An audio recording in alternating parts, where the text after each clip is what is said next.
কবি অভিক মন্ডল দেশের জন্য দিয়েছে প্রাণ হাজার সন্তান।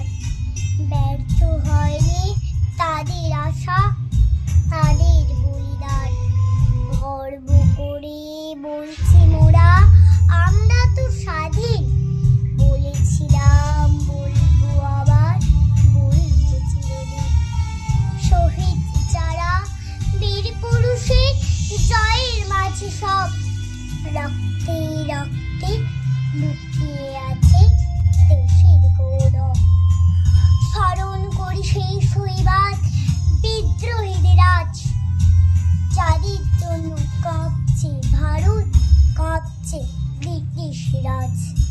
এদেশ আমার মুক্ত এখন, মুক্তির স্বাদ পায়।